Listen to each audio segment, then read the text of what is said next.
Hello everyone, this is Ella, your friendly advisor in Ireland. Welcome back to my channel. I have made a video on how to pay your mortgage early. I'll add the video as an end card or within the description. Take a look at that. I made a video on that it with something on my mind that paying off mortgage early will probably help me free up a lot of money on monthly basis, and I need not think about certain money from my account going on. I mean, not certain amount; it's a major amount, right? For everyone who owns house in Ireland, I'm pretty sure 30 to 50% of your salary, somewhere between, might be going towards your mortgage payments. And back then, my idea was, if you pay off your mortgage early, right, you will have a steady stream of cash left over on monthly basis, and you'll have less stress, and you can also use that cash to invest in something else, as well as you can do to plan those holidays, go on those trips which were not possible because of monthly expenses within the mortgage, right? With mortgage, right, comes other expenses like home insurance, life insurance. You also have the property taxes that needs to be paid, and then on top of that, electricity bills, broadband bills, maintenance bills, gardening bills, patio cleaning. It's a combination of many things. It's not just mortgage, right? But mortgage itself takes 80 to 90% of that monthly expense that is related to house easily. I still stand by, paying your mortgage early, right? I'm targeting that, and I would want you to target that, right?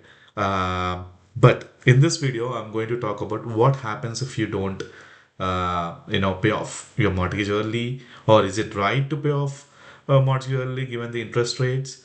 So, without further ado, let's just jump in, and I'm going to talk about three different scenarios here. I hope those scenarios will resonate with you.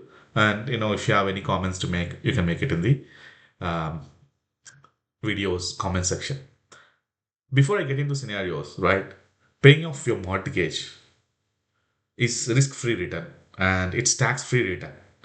When I say risk-free return and tax-free return, if you're on variable pay now, you'll be paying 4.45% on the mortgage interest rate.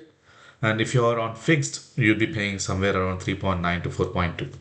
I'm talking about first time home buyers. I'm not talking about second time home buyers or investors because the interest rates change. So in this scenario, we're purely talking about first time home buyers, right?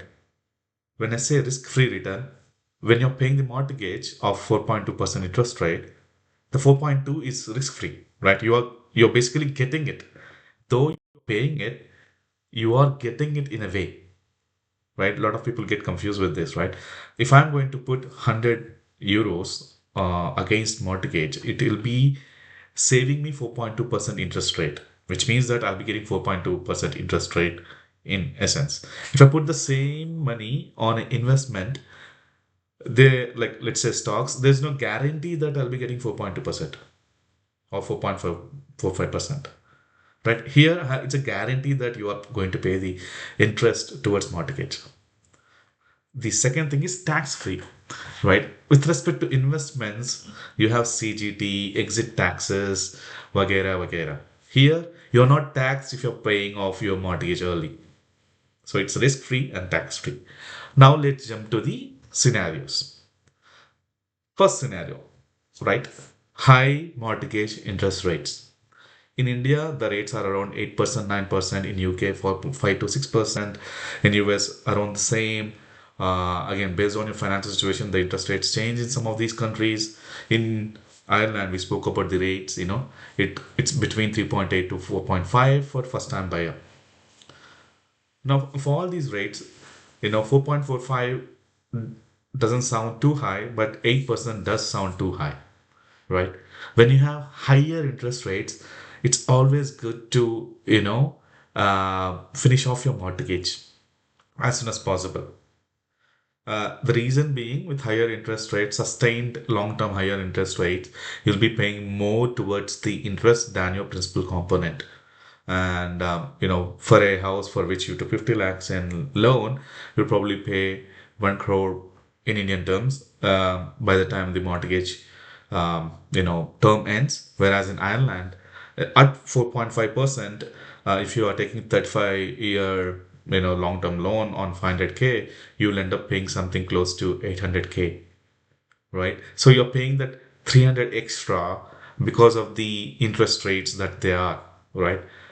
In that case, wherever, I mean, 4.5 is actually higher, considering even IT scenario, because we saw interest rates under two a couple of years back. In this case, right, wherever you have higher interest rates and where you think the interest rates are higher, it's always good to pay off mortgage early, right? You can reduce the term from 35 years to 25 years or 20 years. You can also renew it towards lower loans or switch to those providers where the interest rates are lower, right? Higher interest rates on home loans, it's sure shot. Try to prepay it. And these interest rates may not be for long, right? In India, it's they changed from 6 to 9, it was 12, 11, 15, 16 to so it makes sense in India to pay off it early, but in Ireland, if it is below 2, you need to follow a different strategy. If it is above 3 or above 4, follow a different strategy, and we'll talk about that in a moment.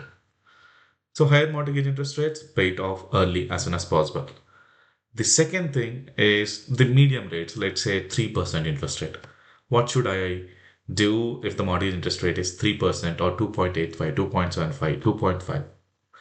In this case, right, if the market is giving you returns of 10% in that, low investment, low mortgage interest rate scenario, um, take off 3% of the 10% towards taxes, because there's 35% exit tax, 35% CGT, and the relief is very less if you think about huge amounts. So 1270 doesn't make any difference when you're taking the money out. um, and ETFs are differently. There's a 8-year rule, so the taxation is very high in Ireland, not in US and India. So based on where you are, your strategy may change, but I'm purely talking about Ireland in this case, right? Let's say if your market is giving you 10% average, it can go minus 30% to go can go plus 40% based on the fears of recession and vagera vagera. Now, when you take off 3% from 10%, again 7% is not guaranteed, and you have 2.5 to let's take 3 on mortgage interest rate, right? So there's difference of 4% between 3 and 7, right? And 3% is guaranteed that you will be, getting benefit of it, and 7% is speculative. It can be a beneficial one or it may not. So in this case, you can go balanced approach. You can, let's say you want to overpay your mortgage by 200 euros every month. You can just do it by 100 and invest the other 100 on the market one, right? In the mutual funds or somewhere, and continue that for a few years. Let's say do it for 5 years, and on the market one, let's say after taxes you're getting 10,000 or 20,000. Try to call your bank and say if to get the slots for penalty free overpayment, and if you get a slot, you know divest this and invest in this, and so that you can close off mortgage. There's this another take, if I instead of paying mortgage, if I invest in SIP for 20 years or 30 years, right, it will grow to such a level where I can dump entire money and close off my home loan. That's possible. But if you see the exit tax again, right, you're getting benefit of 4%. That may not be, sustained for long term. If it sustains, well and good. What if it doesn't? And what if during the years where you want to, close off your mortgage, the growth has slowed down, and your portfolio has come down to a level where there's no benefit of you know divesting and investing in the mortgage. So there are these kind of risks, but this is one strategy which everyone on YouTube wants you to do. Instead of overpaying your mortgage, invest completely in SIPs and let it grow and divest it in a period of. Again, it's market risk. There's market risk here. Here, there's again it's risk based. So if the interest rates are around 3, I would do partial both, right? So that I get benefit of both. Let's say the interest rates are lower, 1.5%, 1%, under 2%, right? In that case, it doesn't make any sense to overpay your mortgage because the interest component will be very less, the principal component will be very more, right? And here, even 10%, take off 3%, 7, the difference between 7 and 1 is 6%. So you get benefit of 6%. And 6% is huge growth over long term, right? So based on these three scenarios, you can, change your, where you're putting your money into, which basket you're putting your money into, right? And anyways, again, it's all depends upon your personal strategies. Let's say if you want the mortgage to be done and dusted, you know, and you don't want the tension of your money going every month, then pay it off completely instead of investing. That's also valid and sound strategy. The reason I say that is, let's say you took 35-year mortgage and you overpaid it within 20 years, right? After 20 years, you have this cash flow from, when I say cash flow, this money that is not spent on mortgage, you can invest entire thing in SIP and you can invest it for 15 years, right? Even that gives you almost equivalent returns to investing that overpay amount like 300 euros per month for 35 years. A lot of people think if I invest late I'll not catch up and all. That's completely false. The investments depend on two things. Okay, length definitely, but the amount too. If you're investing very little, let's say 100 euros every month for 35 years, it doesn't make much money. If you do 2,000 euros for every month, then yes, the money you get is like too much. Because getting to the first 100k is very tough, but after 100k, the growth is phenomenal. And that's true because I observed that in my case and in a couple of my friends' case, right? So either way, if you want to completely pay off and then invest, well and good. If you want to balance both, well and good. But it all depends upon your scenario, right? The huge risk in the entire three scenarios that we spoke about is the economic downturn. What if you lose job? What if the job cuts everywhere? What if you are not getting skilled enough? Um, there are a lot of what if scenarios, right?